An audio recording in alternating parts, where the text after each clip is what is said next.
welcome to the Earth Feels podcast. I'm Rose. And I'm Christine. Welcome to Earth Feels, the podcast for people feeling overwhelmed by the endlessly gloomy climate news. Where every week we have soul-based conversations about climate change and explore the idea that climate change may be happening for us as much as it is happening to us. If you are ready to shift your focus and secure the future for our kids and our grandkids, then this is the podcast for you. And yes, we do know how to spell.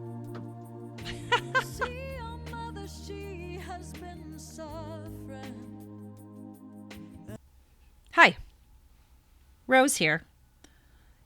You may have seen in the news as recently as February 26th that AOC, Alexandria Ocasio-Cortez, called out her cohorts in the House who are basically fear-mongering her bill, House Resolution 1091H, or the Green New Deal, without ever reading it. And it's actually only 14 pages long, and lots of it is white space. So I thought I'd follow in AOC's footsteps and read it aloud to any of us who need a refresher or maybe haven't had the opportunity to read it, and let you, us, dear listener, decide how necessary the House Resolution 1091H is for the future of all of us.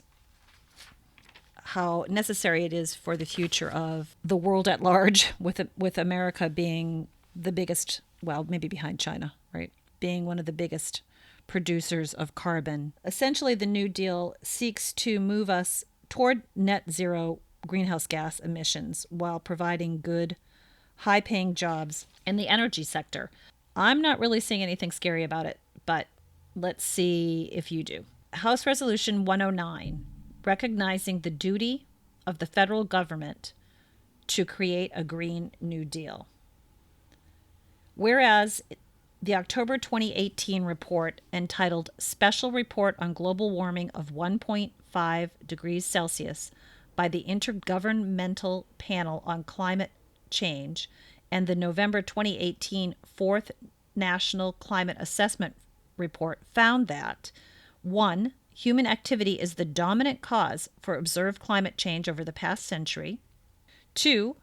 A changing climate is causing sea levels to rise and increase in wildfires, severe storms, droughts, and other extreme weather events that threaten human life, health, communities, and critical infrastructure. 3. Global warming at or above 2 degrees Celsius beyond pre-industrialized levels will cause A. Mass migration from the regions most affected by climate change. B. More than 500 trillion in lost annual economic output in the United States by the year 2100. C. Wildfires that by 2050 will annually burn at least twice as much forest area in the western United States than was typically burned by wildfires in the years preceding 2019. D. A loss of more than 99% of all coral reefs on Earth. E. More than 350 million more people to be exposed globally to deadly heat stress by 2050. And F. A risk of damage to $1 trillion of public infrastructure and coastal real estate in the United States. And 4. Global temperatures must be kept below 1.5 degrees Celsius above pre-industrialized levels to avoid the most severe impacts of climate, which will require A. Global reductions in greenhouse gas emissions from human sources of 40 to 60% from 2010 levels by 2030, and B. Net zero global emissions by 2050. Basically, up till now, what's been stated is what were in those two reports that came out in 2018. And then the resolution goes on to say, whereas because the United States has historically been responsible for a disproportionate amount of greenhouse gas emissions, having emitted 20% of global greenhouse gas emissions through 2014, and has a high technological capacity, the United States must take a leading role in reducing emissions through economic transformation. Whereas the United States is currently experiencing several related crises with, first, life expectancy declining while basic needs such as clean water, clean air, healthy food, and adequate health care, housing, transportation, and education are inaccessible to a significant portion of the United States population. Two, a 4-decade trend of wage stagnation, deindustrialization, and anti-labor policies that has led to A, hourly wages overall stagnating since the 1970s despite increased worker productivity. B, the third worst level of socioeconomic mobility in the developed world before the Great Recession. C, the erosion of the earning and bargaining powers of workers in the United States. And D, inadequate resources for public sector workers to confront the challenge of climate change at local, state, and federal levels.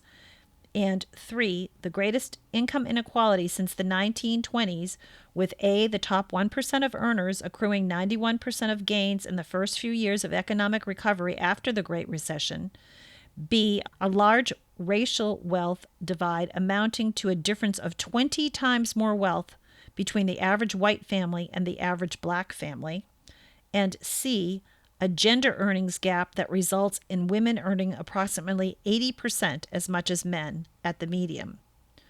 Whereas climate change, pollution, and environmental destruction have exacerbated systemic racial, regional, social, environmental, and economic injustices, referred to in this preamble as systemic injustices, by disproportionately affecting indigenous peoples, communities of color, migrant communities, deindustrialized communities, depopulated rural communities, the poor, low-income workers, women, the elderly, the unhoused, people with disabilities, and youth, referred to in this preamble as frontline and vulnerable communities. Whereas climate change constitutes a direct threat to the national security of the United States, 1, by impacting the economic, environmental, and social stability of countries and communities around the world, and 2, by acting as a threat multiplier. Whereas the federal government led mobilizations during World War II and the New Deal created the greatest middle class that the United States had ever seen, but many members of frontline and vulnerable communities were excluded from many of the economic and societal benefits of those mobilizations.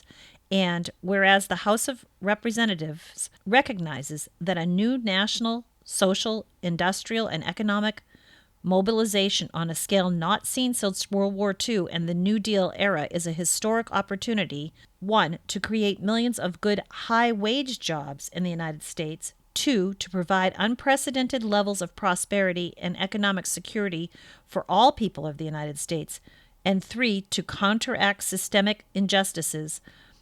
Now, therefore, be it resolved that it is in the sense of the House of Representatives that 1, it is the duty of the federal government to create a Green New Deal.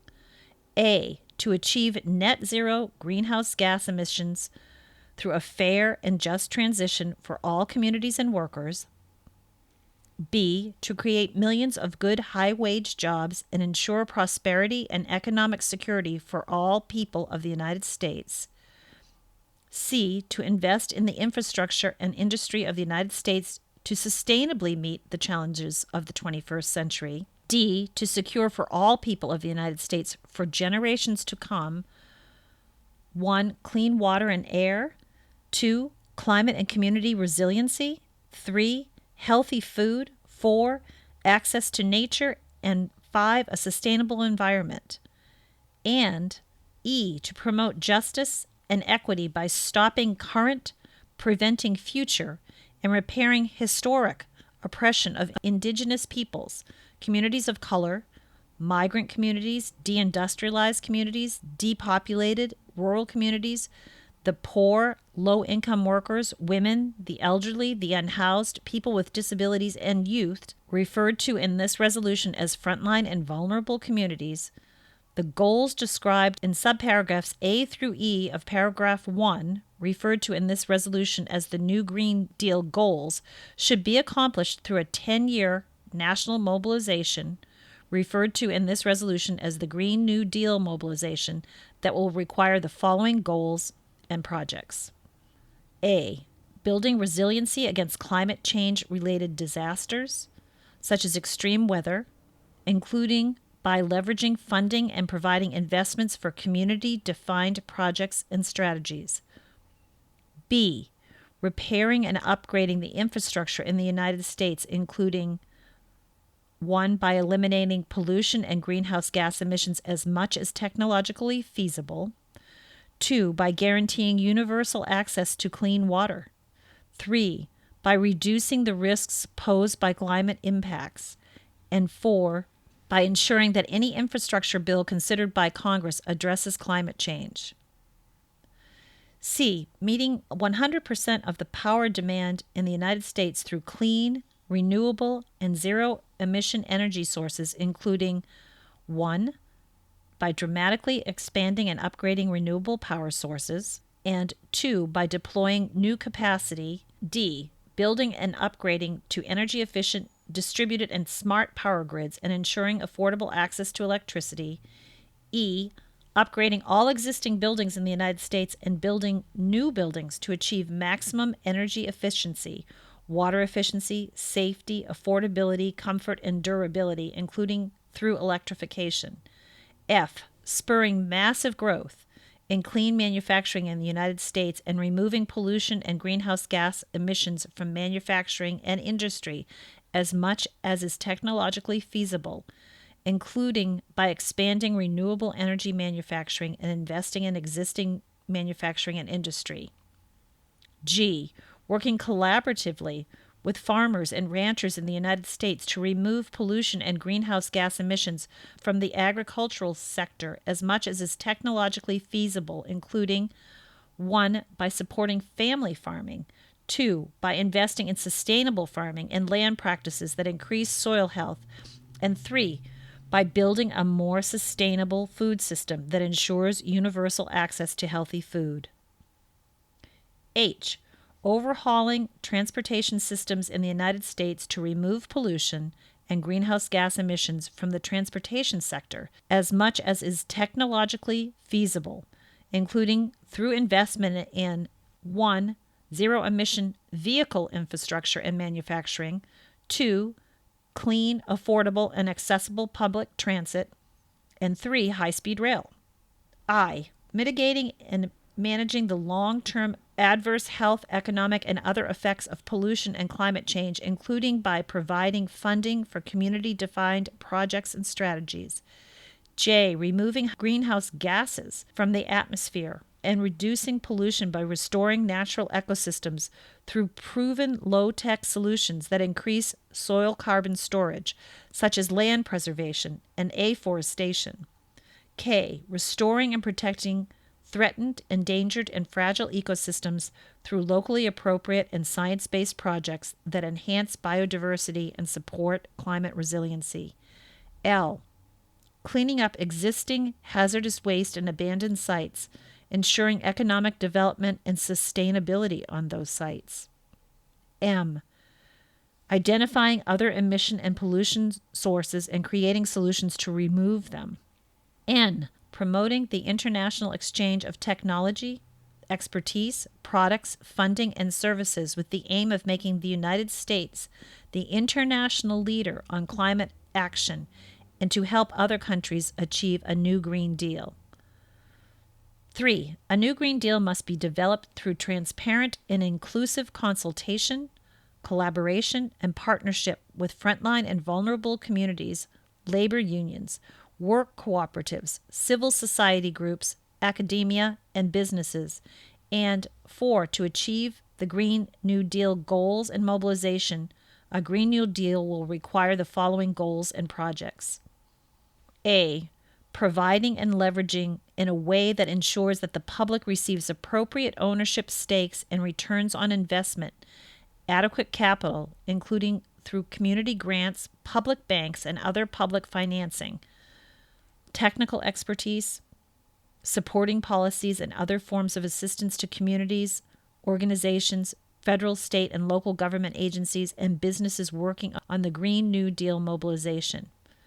B, ensuring that the federal government takes into account the complete environmental and social costs and impacts of emissions through 1, existing laws, 2, new policy programs, and 3, ensuring that frontline and vulnerable communities shall not be adversely affected.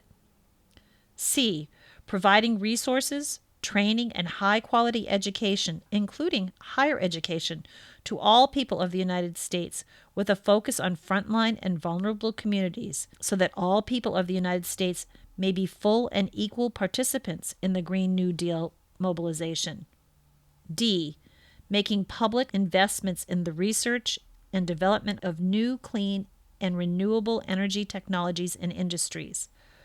E, directing investments to spur economic development, deepen and diversify industry and businesses in local and regional economies, and build wealth and community ownership while prioritizing high-quality job creation and economic, social, environmental benefits in frontline and vulnerable communities, and de-industrialized communities that may otherwise struggle with the transition away from greenhouse gas-intensive industries.